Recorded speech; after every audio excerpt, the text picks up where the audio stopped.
Welcome to the de Havilland Aircraft Museum.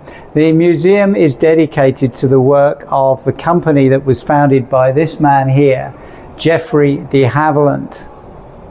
This is also a photograph of Geoffrey de Havilland, but not the same one. It's Geoffrey de Havilland, the son of Sir Geoffrey. And this man had got a very illustrious career as a test pilot. His achievements could be ranked amongst people like Alan Cobham, John Cat's-Eyes Cunningham, but for the fact of his famous father, but as a result of which he's often overlooked. So in this video, we're going to talk about Geoffrey de Havilland Jr., the de Havilland that many people forget. Geoffrey de Havilland was born in February 1910, the first son of Geoffrey de Havilland. He had two brothers, Peter and John.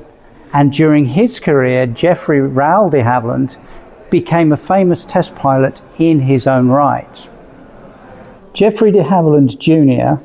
first flew at the tender age of 8 months in his mother's arms in this aircraft, the de Havilland Aircraft No. 2. After school, he decided to get an apprenticeship, and he gained a job in the de Havilland Aircraft Company based in Stag Lane. Like many young men in the 1920s, Geoffrey de Havilland was very keen to learn how to fly. So he enrolled in the Royal Air Force Reserve School, which by that time was based in Stag Lane. By the 1930s, Geoffrey de Havilland was involved in flight testing, working alongside Robert Wright and Hubert Broad, testing new aircraft for the de Havilland Aircraft Company, aircraft like this Hornet Moth.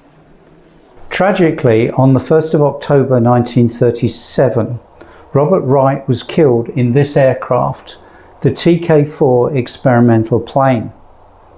Hubert Broad by that time had already left the company, and Geoffrey de Havilland, at age just 27, was now the chief test pilot of the de Havilland Aircraft Company.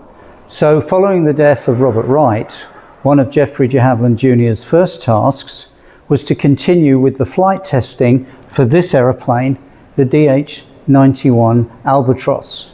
This was a massive 100-foot wingspan, all-wooden aeroplane built along similar lines to the later Mosquito.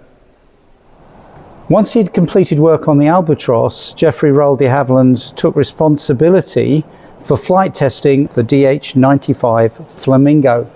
This was a very different aircraft. It was an all-metal aircraft, the first time de Havilland had built an all-metal plane. During that time, he and another pilot also did some testing on this aeroplane here, the DH-94 Moth Minor, which they flew over Hatfield. During one of those flights, Geoffrey nearly lost his life. The aircraft apparently went into an irrecoverable spin, and Geoffrey and the other pilot had to bail out. They landed safely. The plane later crashed in a nearby field. It's said that Geoffrey and the other pilot spent a very enjoyable time in the local pub known as the Crooked Chimney whilst they waited to be collected from the airfield.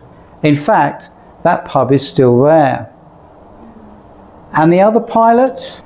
A guy called John Cunningham, who later became Cat's-Eyes Cunningham and later worked as the test pilot for de Havilland's. Following the outbreak of the Second World War, Geoffrey Jr. worked with many others on the design of this aircraft, the famous Mosquito, of which 7,700 were built. In fact, on the 25th of November 1940, Geoffrey de Havilland flew this very aircraft, W4050, the first flight of the first prototype of the Mosquito. By May 1941, at Salisbury Hall, they had completed the second prototype of the Mosquito. This was the fighter version. This time, Geoffrey de Havilland arranged for the nearby fields to be levelled to create a 450-yard airstrip, and he took the fighter off the nearby field and flew it to Hatfield. During 1941 and 42, Geoffrey Jr. was hard at work alongside many of the other de Havilland engineers, developing new variants of the Mosquito. One example of that sort of flight testing involved the first prototype, which they fitted with dual supercharged Merlin engines as part of the development of a new high-altitude bomber version of the Mosquito. In 1942, de Havilland embarked on the top-secret Spider Crab project to build a jet-powered interceptor powered by de Havilland's own Goblin jet engine. Geoffrey Jr. made the first flight of this aircraft, later called the DH-100 Vampire, on the 20th of September 1943. He was only the third British test pilot to conduct the maiden flight of a jet-powered aircraft. After the Second World War, the de Havilland Aircraft Company continued to push the envelope of aviation knowledge. Could de Havilland build an aircraft capable of taking off under its own power and flying faster than sound? Geoffrey de Havilland Jr. was carrying out high-speed tests in the DH-108 when it broke up over the Thames estuary. When his body was found, it was discovered he'd suffered a broken neck due to severe oscillations in the aircraft. During his life, he'd been awarded an OBE for his services to aviation. His place as chief test pilot was taken over by John Cunningham, the fellow pilot who'd nearly died with him in the Moth Miner back in 1939.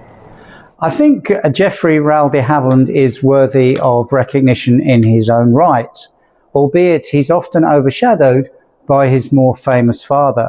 But think about what he achieved.